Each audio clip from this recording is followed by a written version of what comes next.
ওকে, এখানে একটা মন্তব্য এসছে, মন্তব্যটা একটু দেখে নিই। তাসিন আর রাফি, আচ্ছা,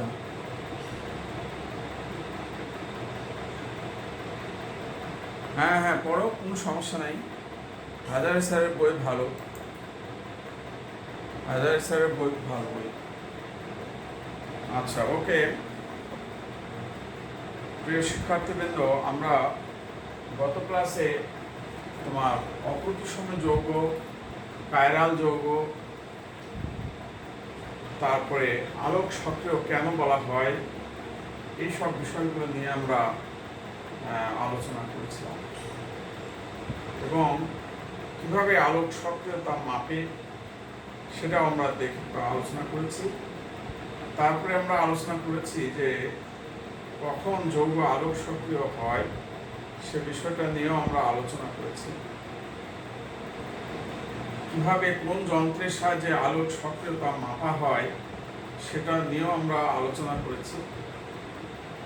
আজকে তোমাদের মধ্যে থেকে একজন কোশ্চেন করছে যে পোলারিমিটারের কি কি ব্যবহার আছে। তো আমি তোমাদেরকে গত ক্লাসে যে আলোচনা করেছি সেটাই আজকে আরও বিস্তারিত আমি একটু আগে বলেছি। আমি আবার সেই কথাগুলো আবার একটু বলছি যে নাম্বার 1 হলো পোলারিমিটারের ব্যবহার। দেখো,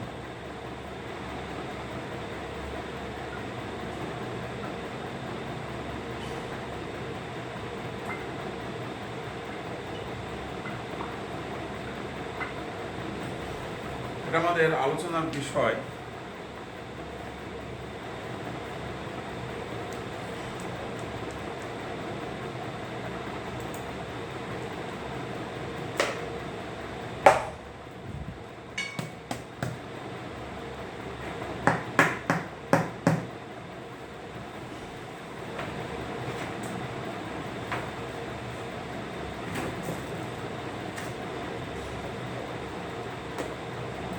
একটু ওয়েট প্লিজ।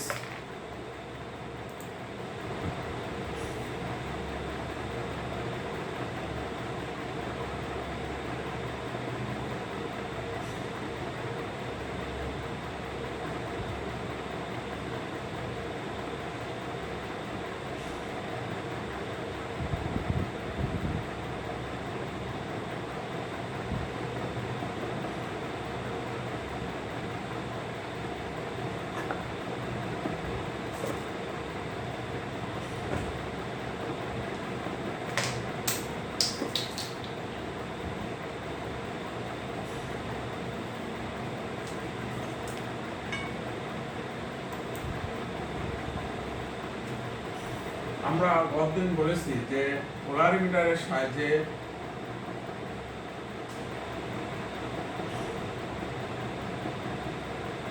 এক সমতুল্য আলোর ঘূর্ণনের দিক নির্ধারণ করা যেতে পারে। নাম্বার 2 বলেছি যে এক সমতলীয় আলোর ঘূর্ণনের মান নির্ণয় করা যেতে পারে। আমরা বলেছি জৈব যৌগ, হ্যাঁ কিছু বলছো?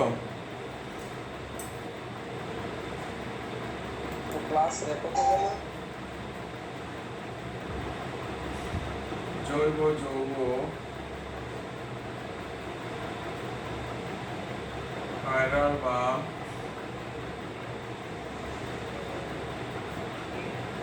অপ্রতিসম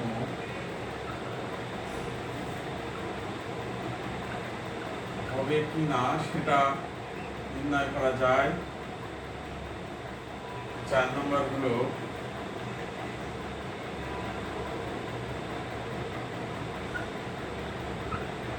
অপ্রতিসম বা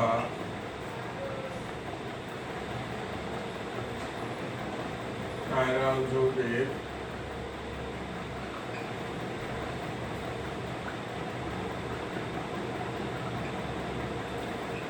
বিশুদ্ধতা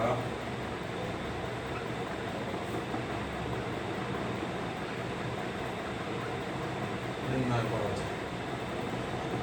এই সমস্ত বিষয়গুলো আমাদেরকে অবগত করে। আজকের যে শিক্ষার্থী প্রশ্ন করেছে তার আলোকে এই কথাগুলো বলা যেতে পারে। যেমন ধরো ডি ল্যাকটিক অ্যাসিড যেটা তোমাদেরকে গত ক্লাসে বলা হয়েছে, এর ঘূর্ণনের দিক হলো +2.24 ডিগ্রি, আর এর ল্যাকটিক অ্যাসিডের বলা হয়েছে, এর ল্যাকটিক অ্যাসিডের জন্য বলা হয়েছে -2.24 ডিগ্রি।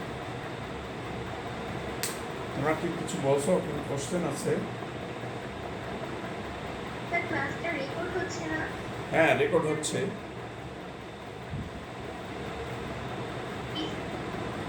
হ্যাঁ, রেকর্ড হচ্ছে।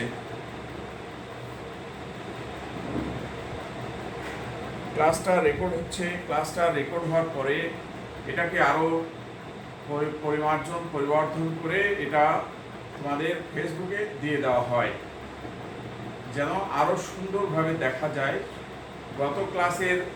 গত ক্লাসটা আমরা সেটাও দেখো, তোমাদেরকে ফেসবুকে দিয়ে দেওয়া হয়। তবে তৎক্ষণাৎ পাবে না, মোটামুটি 3-4 ঘন্টা সময় লাগে।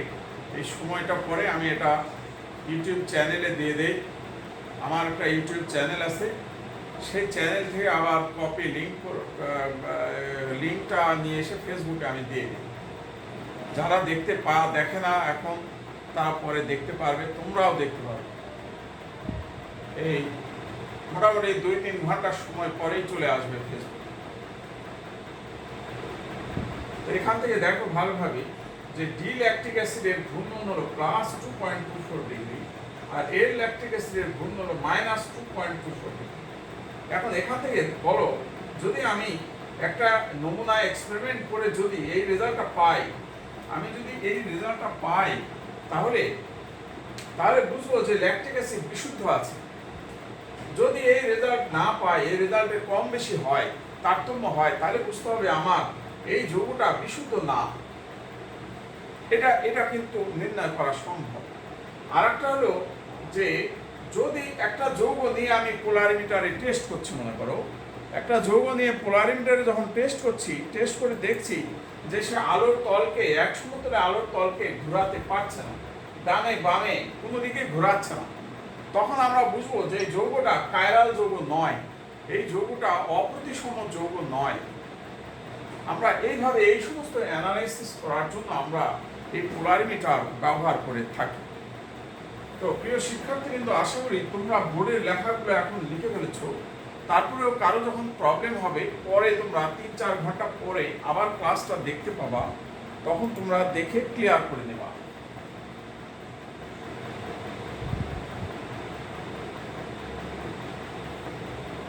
এবার আমি আলোক সক্রিয় যৌগের প্রকারভেদ এটা নিয়ে আলোচনা করব। এবার আমাদের আলোচনার বিষয় হলো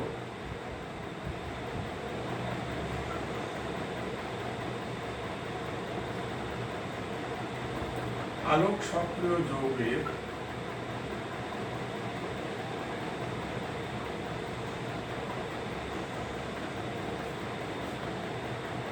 প্রকারভেদ, এটা নিয়ে আমরা আলোচনা করব। তাহলে প্রকারভেদ অলরেডি আমরা বুঝে গেছি যে নাম্বার 1 হলো কি ডি, বা আমরা আগে ফুল ফর্মটা লিখে দিই, তাহলে আমাদের ক্লিয়ার হবে। দেখো, ডান ঘূর্ণি, এর বিভিন্ন নাম আছে, বা ডানাবর্তী, বা ইংরেজিতে বলা হয় ডেক্সট্রো রোটেটরি, বা সংক্ষেপে ডি, বা প্লাস। এতগুলো সাইন দিয়ে আমাদের এই ডানাবর্তী বোঝায়, বা ডান ঘূর্ণি বোঝায়, বা ডেক্সট্রো রোটেটরি, ডিএল, এই শব্দগুলো এই সমস্ত জিনিস দিয়ে একটা ভাগ এখন এটার সংজ্ঞাটা কি? দেখো, এভাবে লিখতে পারো যে কায়রাল যৌগ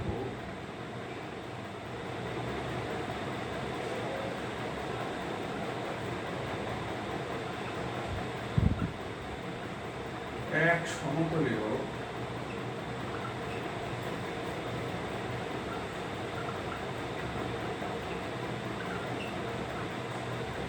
আলোর তলকে ডান দিকে ঘোরাতে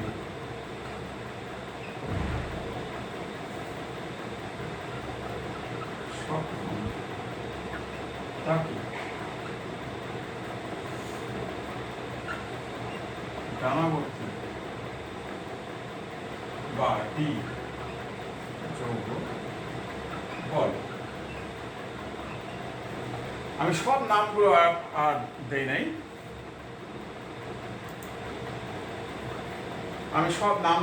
দেই নাই, এখানে শুধু সংজ্ঞাটাতে ডানাবর্তী বা ডি কথাটা আমরা উল্লেখ করেছি। তোমরা এটা আসলে লিখে নাও, সবাই এটা লিখে নাও।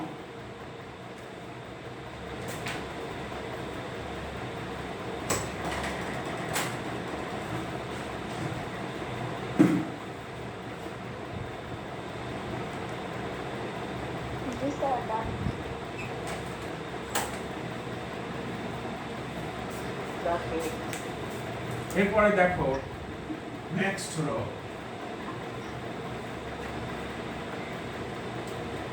খ নাম্বার। এবার হলো বাম ঘূর্ণি বা বামাবর্তী বা লেভ রোটেটরি বা এল বা মাইনাস, এই সমস্ত জিনিস দিয়ে প্রকাশ করা হয়। খ নাম্বার সংজ্ঞাটা কি হবে? যে কায়রাল যৌগ এক সমতলে আলোর তলকে তখন ডান দিকে না হয়ে বলবা বাম দিকে ঘোরাতে সক্ষম তাকে বামাবর্তী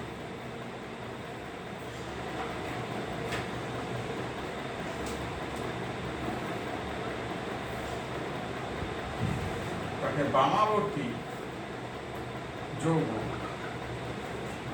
বা এল বলে। সংক্ষেপে আমি লিখে দিলাম। আমরা এই দুই ধরনের আলোক সক্রিয় যৌগ পাওয়া যায়। বাস্তবে এটা পাওয়া যায়, প্রকৃতিতে এটা পাওয়া যায়, প্রাকৃতিকভাবে পাওয়া যায়। যেটা ডান দিকে ঘোরাবে সেটা অবশ্যই বাম দিকে ঘোরাবে, এরকম প্রকৃতিতে যৌগ আছে বলে এই নাম হয়েছে এটা আলোক সক্রিয় সমান, যে কথাটা গত ক্লাসে বারবার বলেছি। আচ্ছা, আশা করি আমরা এটা এখন সবাই বুঝতে পারছি বা বুঝতে পেরেছি। নেক্সট আমরা একটা টপিক নিয়ে এখন আমরা আলোচনা করব।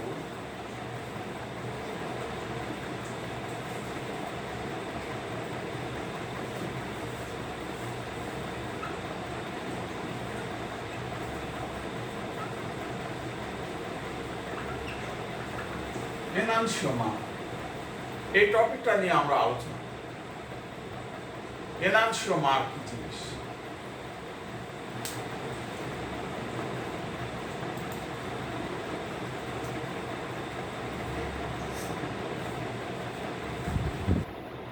আমি লিখছি, তোমরা আগে লিখে নাও।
বোর্ডের লেখাগুলো তোমরা লিখে ফেলো।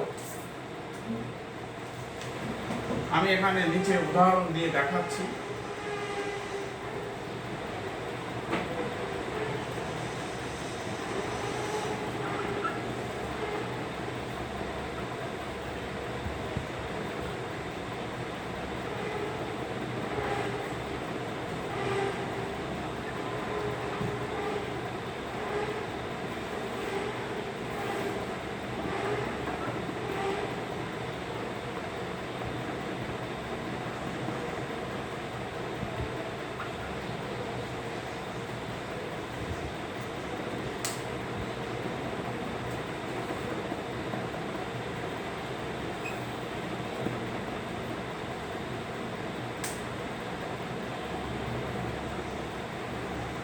স্যার মাঝে কি বন্ধনের চিহ্ন দেব না?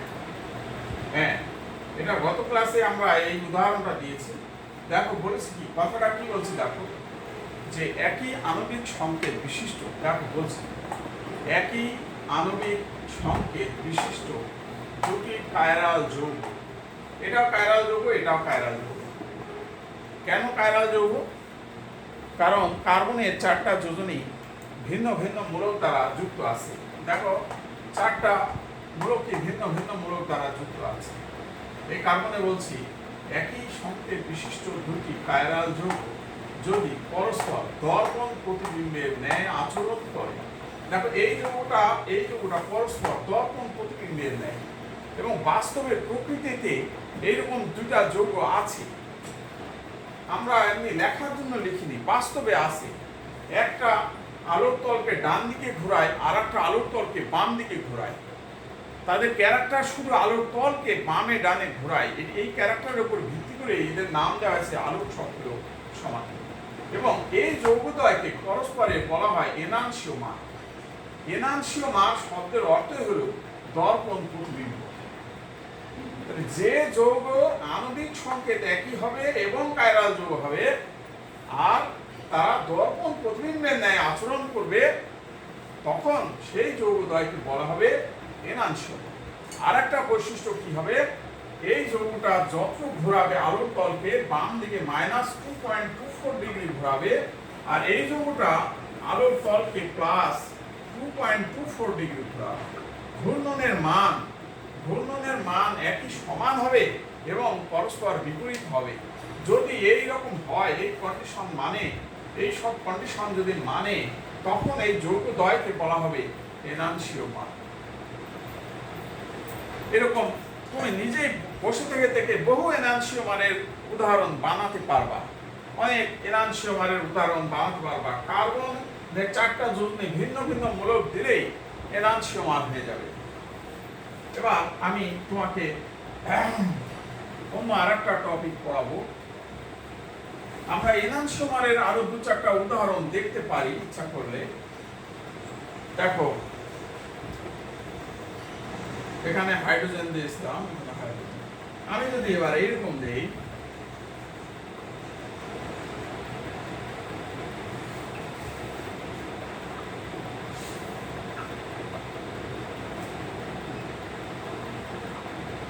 এই যৌগটার নাম হলো অ্যালানিন। এটা একটা অ্যামাইনো অ্যাসিড, এর নাম হলো ডি অ্যালানিন। কারণ এটা ডান দিকে ঘোরায়, এই জন্য এর নাম ডি অ্যালানিন। এটার নাম ডি ল্যাকটিক অ্যাসিড, এটার নাম এল ল্যাকটিক অ্যাসিড। এটাকে যদি আমরা দেখো এরকম যৌগ আর একটা পাওয়া যাবে,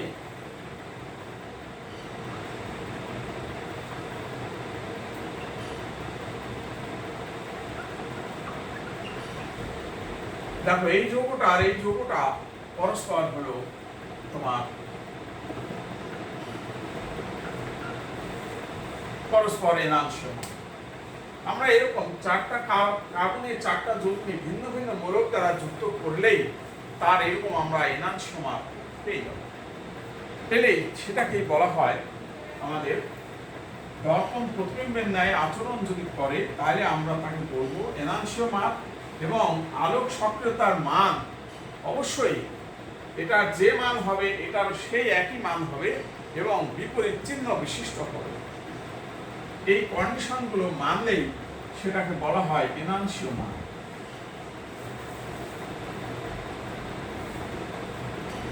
এবার আমি আর একটা টপিক পড়াচ্ছি, দেখো। এবার আর একটা টপিক লিখছি, দেখো।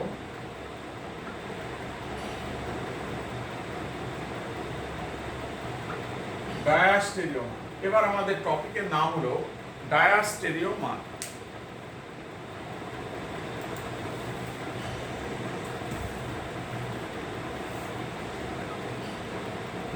আমি সংখ্যাটা লিখছি, তোমরা লেখো আগে, লেখার পরে আমি বুঝিয়ে দেব।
এই লেখাটুকু আগে লিখে নাও, এরপরে একটা এক্সাম্পল দেবো আমরা।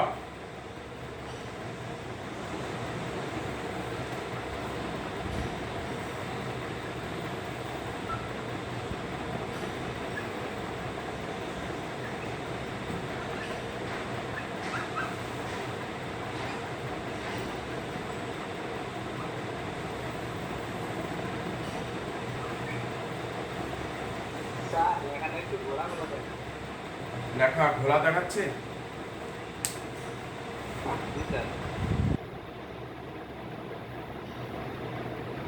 এখন একটু কষ্ট করে দেখো, এরপর ফেসবুকে যখন ক্লাসটা যাবে তখন আরো পরিষ্কার হবে। আমার এখানে সবকিছু ডিভাইস ঠিকঠাকই রাখা আছে। একটু লিখে নাও, একটু কষ্ট করে লিখে নাও। এটা নেটের প্রবলেম, মাঝে মাঝে এরকম একটু হতে পারে।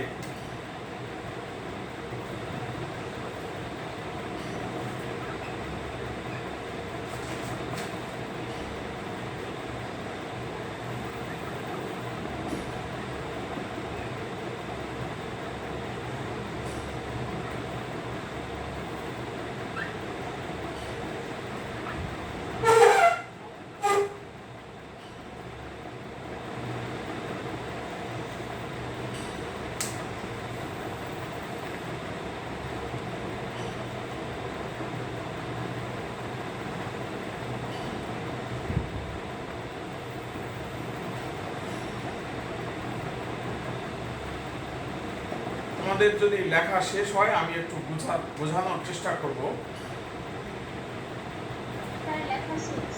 আচ্ছা, ওকে, থ্যাংক ইউ। এবার আমি জিনিসটা বোঝানোর চেষ্টা করি। দেখো, আমাদের পড়ার হেডলাইন হলো ডায়াস্টেরিও মান। দেখো বলছে একই সংকেত বিশিষ্ট দুটি অপ্রতিসম যৌগ, আমরা কায়রাল যৌগ বলতে পারি, অপ্রতিসম যৌগ বলতে পারি, একই কথা। দেখো এই যৌগটা আর এই যৌগটা ভালো করে খেয়াল করে দেখো, এটার আণবিক সংকেত, এটার আণবিক সংকেত দেখো সেম, দুটার মধ্যে আণবিক সংকেতের কোনো পার্থক্য নাই। কিন্তু বলছে যদি দর্পণ প্রতিবিম্বের ন্যায় আচরণ না করে, এবার কথাটা হলো দর্পণ প্রতিবিম্বের ন্যায় আচরণ যদি না করে, তাহলে যদি না করে তখন যৌগদ্বয় পরস্পর ডায়াস্টেরিও হয়। কারণ দেখো এই যৌগটার এই পাশে এই যৌগটা, এটা দুটাই কাইরাল যৌগ, দুটাই অপ্রতিসম যৌগ, দুটার আণবিক সংকেত একই, বাট এই যৌগটার সাথে এই যৌগটা দেখো দর্পণ প্রতিবিম্ব হয়নি। দর্পণ প্রতিবিম্ব কোথায় হয়নি? দেখো এখানে ব্রোমিন আছে, এখানে ব্রোমিন আছে, তাহলে এটা দর্পণ প্রতিবিম্ব হচ্ছে। কিন্তু দেখো এখানে ক্লোরিন আছে, খেয়াল করে দেখো এখানে ক্লোরিন আছে, এখানে হাইড্রোজেন, তাহলে এটা কিন্তু দর্পণ প্রতিবিম্ব হয়নি। এই জায়গাটা দর্পণ প্রতিবিম্ব হয় নাই, যার জন্য আমরা এই যৌগদ্বয়কে আমরা বলবো পরস্পর ডায়াস্টেরিওমার। এভাবে আমরা ডায়াস্টেরিওমারের এক্সাম্পল এভাবে দিতে পারি। এরকম ভাবে আমরা উদাহরণ ইচ্ছে করলে অনেক উদাহরণ এভাবে আমরা তৈরি করতে পারবো। এই গ্রুপগুলো একটা একটা চেঞ্জ করে দিব আর আমরা উদাহরণ বের করতে পারবো। এভাবে উদাহরণ বের করা সম্ভব আমাদের পক্ষে। আমি লেখাগুলো মুছে দিই, আমি আর একটা উদাহরণ তোমাদের সামনে দিয়ে আমি আরো বোঝানোর চেষ্টা করি। দেখো আমি আর একটা উদাহরণ দিচ্ছি।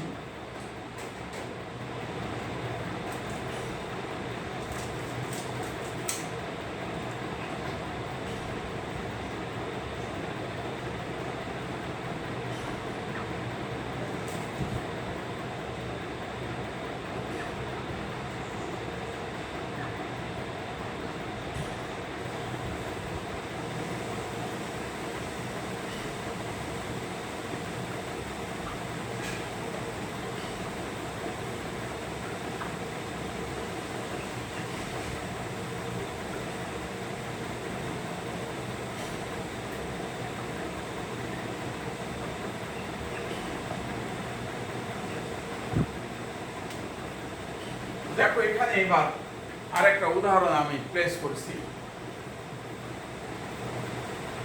একটু বোধহয় দেখতে অসুবিধা হবে, আচ্ছা আমি ঠিক করে দিচ্ছি। দ্বিতীয় উদাহরণটা দেখো এবার। দ্বিতীয় উদাহরণটা, প্রথম উদাহরণটা আমাদের আর দেখার দরকার নেই, প্রথম উদাহরণটা আমরা বুঝে ফেলেছি। এবার দ্বিতীয় উদাহরণটা একটু দেখো। দ্বিতীয় উদাহরণে দেখো এখানে এই যৌগ একটা কাইরাল যৌগ, এটাও একটা কাইরাল যৌগ। কারণ কার্বনের যে চারটা যোজনী দেখো ভিন্ন ভিন্ন মূলক দ্বারা যুক্ত আছে।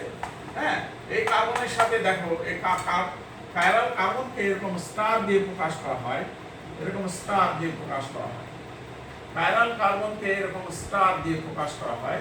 তো কাইরাল কার্বন দেখো, এই কাইরাল কার্বনে দেখো এটা এটা এটা তিনটা ভিন্ন মূলক। এই গ্রুপটা নিজে একটা গ্রুপ, এখন এটা ভিন্ন মূলক। আবার দেখো এই কাইরাল কার্বনে দেখো এদিকে একটা গ্রুপ, এদিকে একটা গ্রুপ, এই গ্রুপ দেখো আলাদা গ্রুপ, আর উপরের এই অংশটা আবার আলাদা একটা গ্রুপ। তার মানে এই যৌগটা কাইরাল যৌগ বা অপ্রতিসম যৌগ। এই যৌগটা দেখো কাইরাল যৌগ এবং দুইটা যৌগের আণবিক সংকেত দেখো সেম, আণবিক সংকেত সেম এবং কাইরাল যৌগ। আবার আরেকটা শর্ত হলো এই যৌগটার সাথে এই যৌগটা দর্পণ প্রতিবিম্ব নয়। দেখো এখানে এই কার্বনে মিথাইল, এখানে এটা মিথাইল, দেখো CH3 এটা দর্পণ প্রতিবিম্ব হয়েছে। এখানে খেয়াল করো এটা দর্পণ প্রতিবিম্ব হয়েছে। হ্যাঁ, দর্পণ প্রতিবিম্ব একটু ঘুরে যাবে, হাইড্রোজেনটা এখানে এইভাবে থাকবে, এরকম থাকবে। হ্যাঁ, এই মূলকটা দেখো দর্পণ প্রতিবিম্ব হয়েছে, বাট এই মূলকটা খেয়াল করে দেখো এখানে দর্পণ প্রতিবিম্ব হয় নাই। হ্যাঁ, এই জায়গাতে যদি ক্লোরিনটা যদি এপারে আসতো তাহলে দর্পণ প্রতিবিম্ব হতো। যেহেতু এটা দর্পণ প্রতিবিম্ব ন্যায় আচরণ করছে না, তাই এই যৌগদ্বয় পরস্পর ডায়াস্টেরিওমার। এই যৌগদ্বয় পরস্পর এরা হলো ডায়াস্টেরিওমার।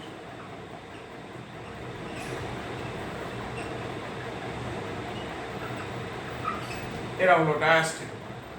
প্রিয় শিক্ষার্থীবৃন্দ, আশা করি তোমরা বিষয়গুলো বুঝতে পেরেছো। তো এখন আমরা আরেকটি টপিক নিয়ে আলোচনা করতে চাই। আমাদের সময় যদিও অনেক কম, তারপরে আমি চেষ্টা করছি তোমাদেরকে বোঝানো যে সময়টুকু আছে। আরেকটা টপিক হলো সেটা মেসোযৌগ। এই টপিকটা আমি বোঝানোর চেষ্টা করছি। আমি একটা উদাহরণ দিয়ে বোঝানোর চেষ্টা করি আগে।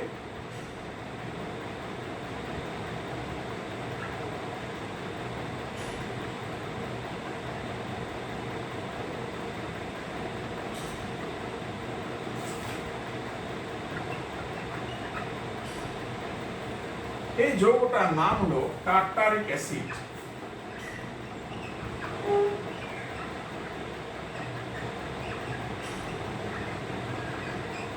এই যৌগটার নাম হলো টার্টারিক অ্যাসিড। ভালো করে খেয়াল করে দেখো যে এখানে এখানে যদি একটা তল কল্পনা করা যায়, একটা তল, এই তলটাকে বলা হয় প্রতিসম তল। এই তলের উপরের অংশটা নিচের অংশটা দেখো দর্পণ প্রতিবিম্বের ন্যায় আচরণ করছে।